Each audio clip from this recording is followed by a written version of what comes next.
Hello you Underhive scum, and welcome to my YouTube channel. In this video I thought I would do something a little bit different and take a look at a Necromunda box that I bought maybe 8 years ago and haven't done anything with. Maybe now is the time that I need to crack it open and build and paint the contents. Most of the contents is unpunched and still mint in shrink, so this will be a little trip down memory lane for me. And also, at the end of the video, I'll be taking a look at some of my old Necromunda gang figures that survived the vagaries of time and I still have in my collection. When Necromunda Underhive came out, I just thought, yep, I'm having it. And it's sat on a shelf waiting for me to give it some love and attention. See, I bought this before and I have opened it and I have had a look through, and then I put everything back very carefully and did nothing with it. So, Warhammer templates. I love these, and I also keep the sprues. When I do ping these off the sprues, I keep the bits, because stretched out over a bit of heat, a candle flame or something, you can draw these into like neon tubes, neon lighting, or even shots from a laser pistol or rifle. So yeah, these are Escher and they look like two identical sprues, and I haven't, insofar as I could tell, pinged anything off here, cut anything off. I haven't touched these.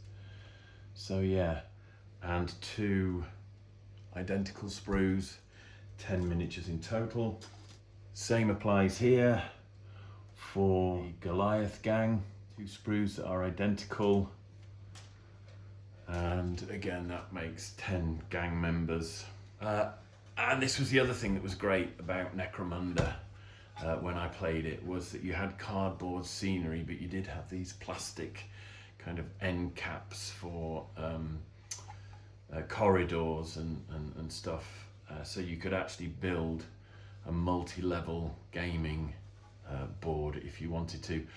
Of course, these are far better than the ones I remember gaming with. You've got things like airlocks and stuff like that as well, so lots more variety there. And then we've got this here, which includes some stuff that I'm not familiar with, that wasn't around the last time I played. There's a tentacle there, and it looks like there might be lids for ammo boxes, which is great. So I will be building this kit. I will be building this terrain and doing stuff with it. I did want to do a terrain video that covers everything from fantasy through to historical and sci-fi, so that might be something I do. And then we've got a inlay here with instructions for the Goliath gangers and the Escher gangers, and for the accessories. Not quite sure about that tentacle. All of this stuff is incredibly like atmospheric, and then you've got this tentacle that's a bit SpongeBob SquarePants. So I don't know, but everything else is cool. Right, as I said, I've not really had a look at this, and this immediately has caught my eye. Yeah, bases with Underhive scenery, Necromunda Zone Mortals bases. So we've got 15 25mm bases and 10 32mm bases. Well, there we go. Nice. Bag of gaming dice. Tactics cards. I think the last time I played Necromunda, these weren't a thing. So again, this is all new to me. Necromunda Underhive rules. Still sealed. 2017. So yeah, about 8 years ago. And these, again, still sealed, have got to be the floors and levels and so on. And again, I'm not actually going to punch this out or anything in this video. I just wanted to share this with you guys. But this is one for the future. Hopefully, by Christmas, I will have been able to have a game of Dead Man's Hand, a game of Flat Caps and Truncheons, maybe even a game of Warhammer the Old World, and a game of Necromunda.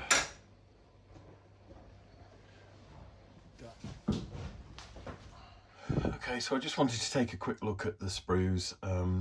I know these no longer offer the kind of kit bashing opportunities that Games Workshop Plastics used to.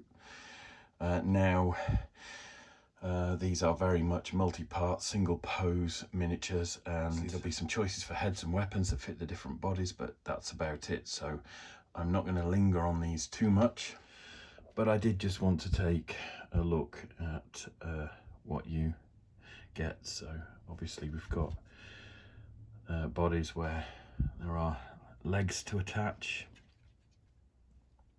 Some of the poses are quite dynamic, beautifully sculpted, and then there are some different heads here. I think we're looking at 1, 2, 3, 4, 5, 6, plus that one there, 7. Helmets and hairdos and various other bits and pieces there. I've not looked at the instructions. I'll do a separate build video, and obviously there are lots of different weapon choices. There are some heavy weapons there as well in amongst all of this. But yeah, I don't want to cut into the frames yet. I'll wait until I'm in the right frame of mind and the right place to actually build the gang, prime them and paint one, hopefully all in one video.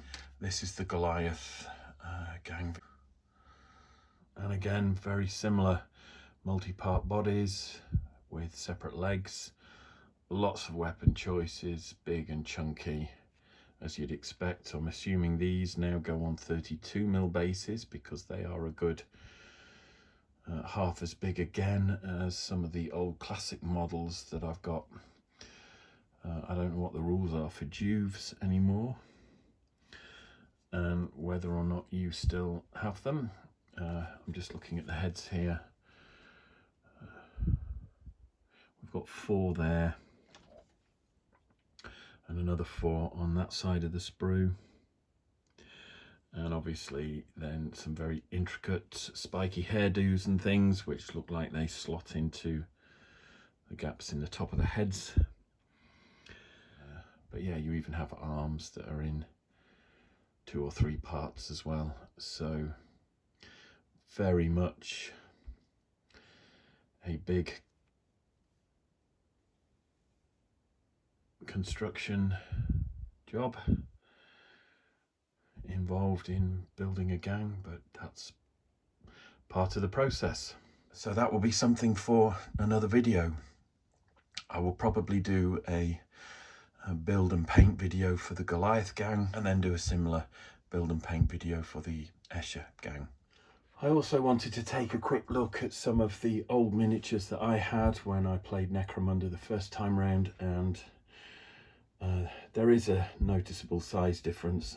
These Goliath gang members are on 25mm round bases. I never actually really got to finish these, but you can see the sort of painting style that I was playing around with 25 years ago. So I think these are 2 remaining Goliath gang members that I have, much smaller than the plastics. I'm loath to repaint them. I might base them up again, apart from repairing any chips that I find, or perhaps adding a little bit of highlighting, part of me wants to keep these preserved as an example of my painting from a quarter of a century ago.